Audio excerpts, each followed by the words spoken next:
He stared at the empty chair across the candlelit table, his fingers drumming lightly against the stem of his wine glass.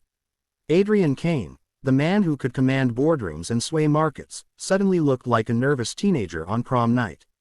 He had agreed to this final blind date only because his best friend and assistant, Clara, wouldn't stop pestering him. "You need to live, Adrian. Not just exist," she had said, booking the reservation without his consent. He sighed. It felt ridiculous. He didn't do romance anymore. Not since Emily. Not since the day he buried half his heart with her. But when the restaurant door opened and he saw her walking in, something inside him stopped. She wasn't what he expected. No high heels, no designer gown, just a soft blue dress that swayed as she moved and a shy smile that reached her eyes. She looked real. Her name was Lily Hart, Clara's mysterious friend. She seemed slightly out of place in the golden glow of the upscale restaurant, yet somehow she fit perfectly into the quiet ache of his world. "Mr. Kane?" she asked, her voice soft but steady. "Adrian," he corrected, standing to pull out her chair. Their hands brushed. Just briefly, but it was enough to send a flicker of warmth through him, one he hadn't felt in years. Dinner was supposed to be polite conversation, a courtesy before they both went their separate ways. But hours passed unnoticed. They laughed, traded stories about childhood dreams and late-night regrets. Lily wasn't impressed by his fortune or fame. She didn't even know the extent of it, and that intrigued him. She spoke about art, about finding beauty in imperfection. When she mentioned she volunteered at a local hospice, Adrian found himself wanting to listen forever. Yet beneath her calm smile, he sensed something fragile, like she was hiding her own ghosts. He wanted to ask, but he didn't. Not yet. When the night ended, he walked her to her car. The city lights shimmered around them, but for once, Adrian didn't feel alone in the glow. This was unexpected, he admitted. She smiled, tucking a strand of hair behind her ear. The best things usually are. As she turned to leave, she paused. "By the way, Clara didn't set this up," she said softly. "Emily did." Adrian froze. Emily. His late wife's name. His pulse thundered as he turned, but she was already gone, leaving behind only the faint scent of roses and a note tucked under his glass. "She wanted you to smile again." The low hum of jazz filled the restaurant, soft and sophisticated, wrapping around Adrian Kane like an echo from another life. Crystal chandeliers cast warm light across the room, glinting off polished silverware and half-filled wine glasses. Everything around him was perfect, the kind of perfection that money could buy but meaning couldn't. Adrian sat alone at a corner table, his tailored charcoal suit sharp against the plush velvet seat. The waiter had refilled his glass twice already, but he hadn't touched it. His phone buzzed beside the napkin, another message from Clara. "Be nice." No escaping halfway through, he smirked faintly and typed back, "You owe me for this." This was supposed to be his last blind date. The fifth in a row, if he counted the woman who'd spent their entire dinner trying to pitch her skincare brand to him. Clara had sworn this one was different, someone genuine, someone who doesn't care who you are. He didn't believe her, but she had that relentless optimism that made saying no impossible. He checked his watch again. 7:58. She was late. Good. Maybe she wasn't coming. He could finish his drink, send Clara a smug text, and go home to the silence of his penthouse. He leaned back, watching couples laugh over shared desserts, their fingers brushing across the table. For a brief moment, he envied them, not their love, but their simplicity. The ease of being able to feel without calculation. The waiter approached. "Will the lady be joining you soon, sir?" "Apparently," Adrian replied dryly. "Though I'm starting to doubt her existence." The waiter smiled politely and disappeared, leaving Adrian with his reflection in the glass wall, a man who had everything but looked like he'd lost it all. He sighed, reaching for his glass at last, and then froze. The door at the far end of the room opened, and she walked in. The chatter dimmed, or maybe it was just his heartbeat drowning everything out. She looked around uncertainly, tucking a stray strand of hair behind her ear. When her gaze finally met his, something unexplainable shifted in the air. And for the first time in years, Adrian Kane forgot how to breathe. She hesitated near the entrance, scanning the room until her eyes met his again. There was something almost hesitant in the way she approached, graceful, but not rehearsed, like she wasn't used to places like this. Adrian stood as she neared the table, pushing his chair back instinctively. "Mr. Kane," she asked softly, her voice carrying a natural warmth that somehow cut through the formality of the setting.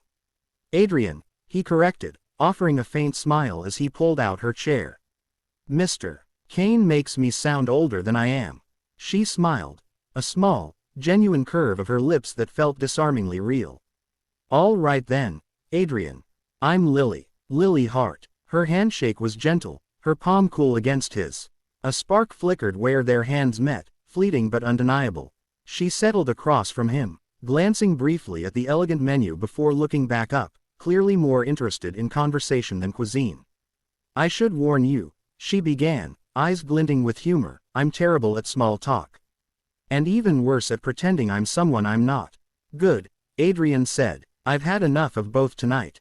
That earned a quiet laugh from her, the kind of laugh that reached her eyes and made him realize how long it had been since he'd made someone laugh without trying. The waiter appeared, took their orders, and left. "So, what made you say yes to a blind date?" she asked. "I didn't," he said finally. "My assistant tricked me." Her brows lifted, amused. "Then we're both victims. My friend said I was meeting someone who needed a little reminder that life can still surprise him." He smiled. "And do you make a habit of surprising people, Miss Hart?" "Only the ones who look like they've forgotten how to be surprised," she replied softly. For a heartbeat, the air between them stilled. The world outside, the laughter, the clinking glasses, the city lights, all blurred away. There was something in her eyes, something familiar and fragile. He didn't know what it was yet, but for the first time in years, Adrian wanted to find out. The waiter placed their meals before them, her simple pasta, his seared salmon, but neither seemed particularly interested in eating. Conversation flowed too easily, winding between humor and honesty like a dance neither of them realized they knew the steps to. Adrian found himself leaning in, elbows resting on the table, watching her as she spoke. Lily had a way of talking that drew people in, not loud or animated, but full of quiet conviction. "There's something freeing about not knowing how it'll turn out," she said, swirling her wine.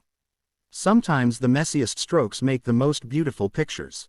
I prefer things predictable, controlled," he replied. "Because you're afraid of the mess," she said gently. He looked up, surprised. No one ever spoke to him like that. "And what makes you so sure? You sit like someone who's braced for impact." He laughed softly, but there was no mockery in it. "You're very perceptive, Miss Hart. It's a side effect of spending time with people who don't have time left to waste."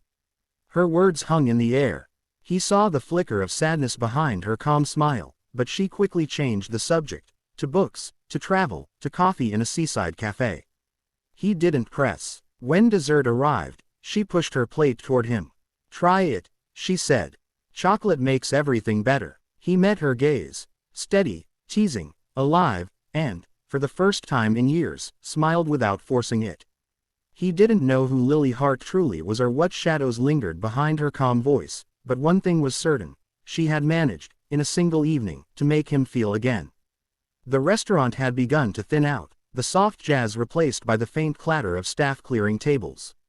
Outside, the city hummed under a velvet night, headlights streaking past, rain whispering against the windows.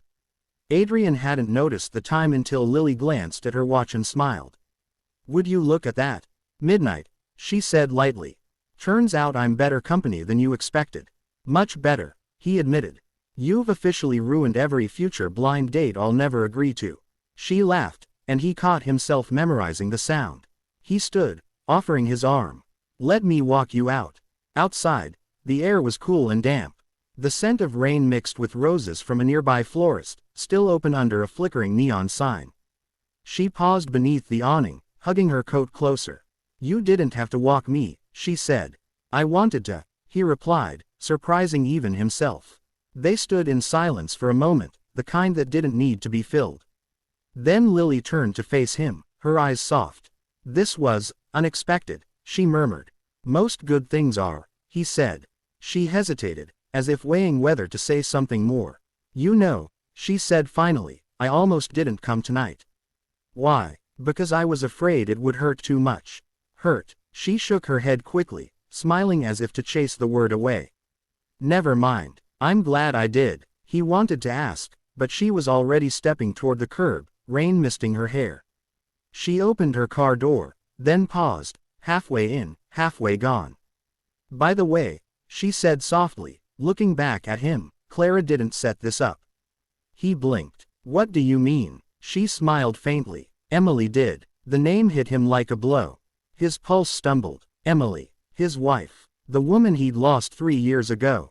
Wait, he began, but Lily was already in the car, the door closing with a quiet finality. The taillights faded into the rain, leaving Adrian alone under the glow of the street lamp. He looked down. A folded napkin sat where she'd been standing, damp from the drizzle. He opened it slowly. Inside, written in delicate handwriting, were 6 words that made his breath catch. She wanted you to smile again.